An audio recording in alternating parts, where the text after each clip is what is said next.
My name is Carmen, but some of you may know me as MomDoc from Instagram. I love using social media as a tool to promote health and safety. I'm extremely passionate about disease, accident and injury prevention, which brings me onto today's topic. Raising children can be extremely stressful, and you probably spend most of your time worrying about almost everything. You worry about over and understimulation, about breastfeeding or formula, about sleep, nap times, whether your child is eating enough or having too much screen time. The list goes on as our children get older. We live in a technological era where there are apps, gadgets and devices for just about everything.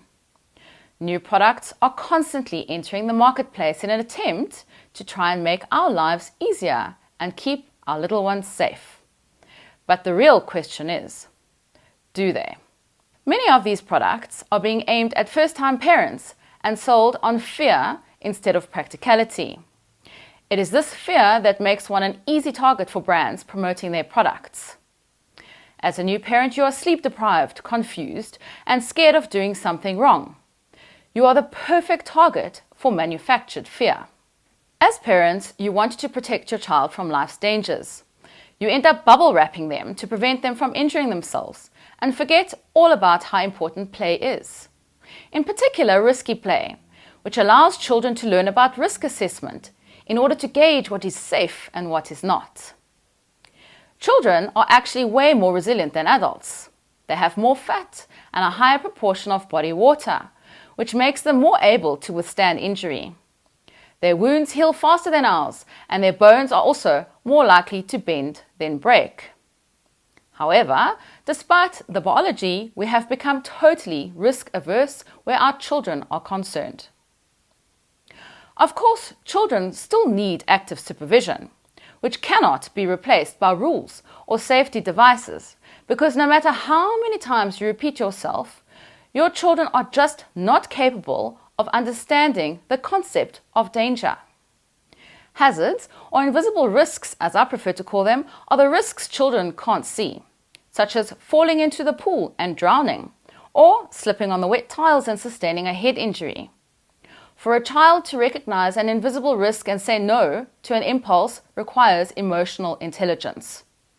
This is where emotions play a role in decision making, and this takes years to develop. To me, the most important thing you can do to safeguard your children against these hazards is to go on a first aid course. First aid is the first care someone who is injured receives, and it is important because first aid really does save lives. First aid can also reduce the amount of pain felt by a victim, reduce the risk of complications, and recovery time. First aid can also reduce unnecessary visits to the hospital. Most importantly though, first aid increases awareness and teaches you how to avoid situations that could result in injury for our little ones. It can give you the confidence to know when and how to act in an emergency. It enables you to be calmer in a stressful situation and not panic. It is also a well-known fact that children model adult behavior. If you are calm in an emergency, your child will learn to remain calm in stressful situations. They will also learn the basics of first aid and eventually, as they get older, be able to manage some of their own injuries. Some of you may recognize the benefits of learning first aid, but may not be able to find the time to do a course, or just keep your fingers crossed that nothing bad will happen. If something bad happens, you can just call an ambulance, right? Okay, so what number do you call? And do you have that number saved on your phone? Unfortunately, in South Africa, there isn't just one number like in the US. We have a few, and you need to know which number to call for which emergency. Alright, so now you've called the ambulance. How long do you think they will take to arrive? In Johannesburg, a private ambulance will arrive within 20 minutes, but the countrywide average is 30 to 45 minutes. A government ambulance can take anything from 1 to 4 hours, and this is province dependent. It takes about 6 minutes for brain cells to die without oxygen. If CPR is started within these 6 minutes, the brain may be able to survive without oxygen. This is why you cannot just rely on emergency services. You need to act right away, because every minute that passes without CPR or even poor CPR, you lose 10% chance of survival. Time can be very precious when dealing with certain emergencies, and it should not be wasted looking for someone who is trained in first aid and CPR, or attempting to even perform incorrect CPR based on what you've seen on television.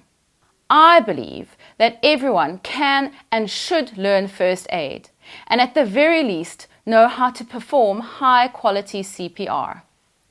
It's really very easy to learn and much more affordable than many of those fancy safety gadgets you can find on the market today. Remember, parents, that we are our children's best safety gadget.